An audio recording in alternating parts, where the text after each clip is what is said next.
માતૃભાષા શુદ્ધિકરણ પ્રકલ્પ અંતર્ગત આજે હું આપણી સમક્ષ વ્યાકરણનો એક સરસ મજાનો મુદ્દો છંદ વિશે માહિતી રજૂ કરી, જેમાં લઘુ અક્ષર ક્યારે બને છે અને ગુરુ અક્ષર ક્યારે બને છે તેના વિશે હું માહિતી રજૂ કરી. લઘુ લઘુ એટલે નાનું.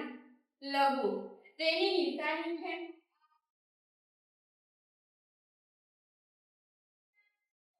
આ લઘુ અક્ષરની નિશાની છે.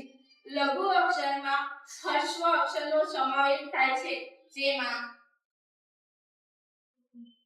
અ, ઉ, ઈ અને ઉ આગળનો સમાવેશ થાય છે. ત્યારબાદ ગુરુ. ગુરુ એટલે મોટું, જેમાં દીર્ઘ સ્વરનો સમાવેશ થાય છે. ગુરુની નિશાની છે આ છે ગુરુની નિશાની. ગુરુ અક્ષરમાં દીર્ઘ સ્વરનો સમાવેશ થાય છે, જેમાં અ, આ, એ, ઔ, અં, અહ,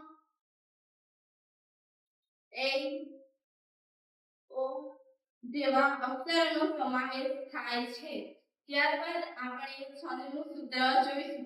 છંદના સૂત્રમાં ય, મા, તા, રા, ચ,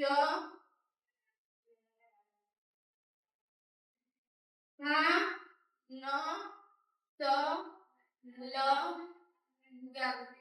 આ છે છંદનું સૂત્ર. આ સૂત્રને અનુરૂપ દરેક અક્ષરને 3 ગણમાં વિભાજન કરવામાં આવે છે. યની સાથે આ બે અક્ષરોને સાથે લેવામાં આવે છે, જેમાં ય, મા, તા આ એક ગણ બને છે.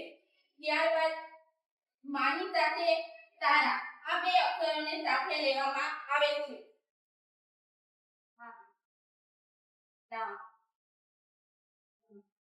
ત્યારબાદ તા અક્ષરની સાથે રા અને જ અક્ષરને સાથે લેવામાં આવે છે.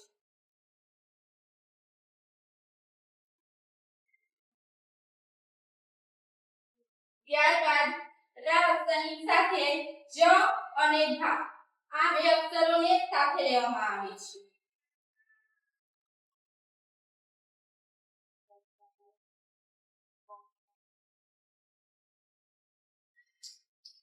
જની સાથે ભા અને ન આ બેને સાથે લેવામાં આવે છે.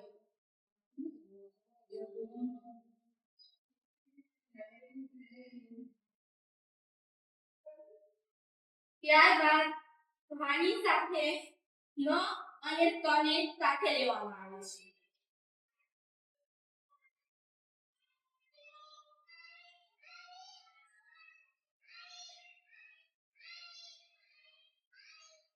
અને પછી ન ની સાથે ત અને લ ને સાથે લેવામાં આવે છે.